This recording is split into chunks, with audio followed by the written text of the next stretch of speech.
동력, 글밭, 7월 25일 수요일, 노회찬에서 이재명까지. 어제 저녁 강릉 명주예술마당에 차려진 노회찬님의 빈소를 다녀왔습니다. 강릉시민단체인 함께하는 시민의 이종기 님과 함께요.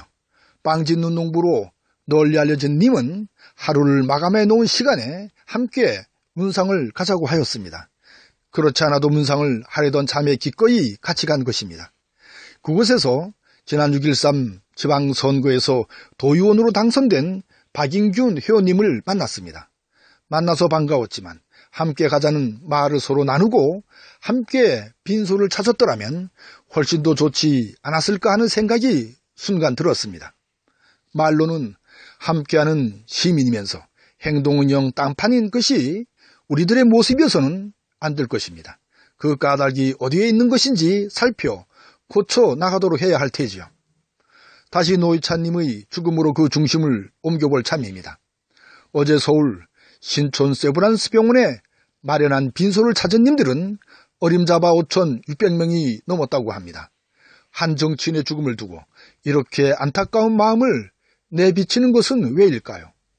정치자금법에 묶여 어쩔 수 없이 불법을 저질 수밖에 없는 우리의 정치 문화라면 이 점에 깊이 있게 문제점을 살펴보는 계기로 삼아야 할 것입니다.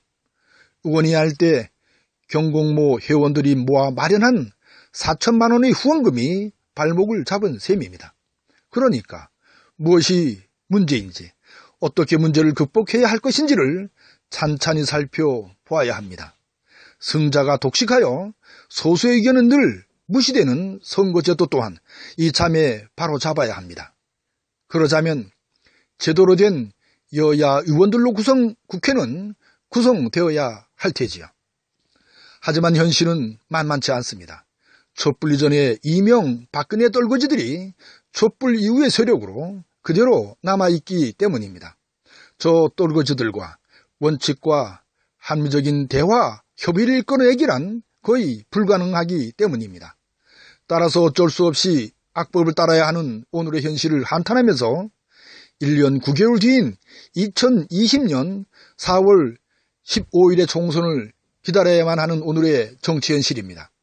그런데 기회가 다시 찾아왔습니다. 기무사의 계엄령 문건이 나왔기 때문입니다. 엊그제 통징단 해산과 자한당 해산이라는 제목의 글밭에서도 말씀을 드린 대로입니다.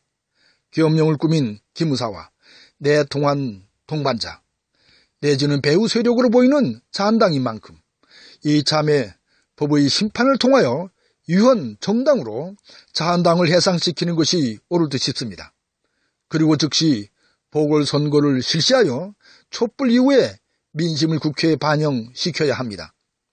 촛불 이전의 적폐 세력이 촛불 이후에도 여전히 남아 사사건건 물고 늘어지며 분탕질을 치는 꼴을 더 이상 방치할 수 없기 때문입니다. 그렇습니다.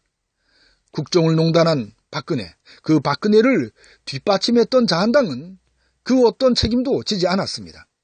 아무튼 노회찬의 죽음은 노무현의 죽음과 겹칩니다. 아무튼 노회찬의 죽음은 이재명 죽이기로 이어질까 그저 두렵기만 합니다. 갈라치기 하는 저들의 꿰매에 빠져 이재명 흔들기를 넘어 이재명 죽이기에 나선 님들이시여, 이제 그만들 하시라. 수요일 새벽에 외치는 소리 없는 아우성입니다. 고맙습니다.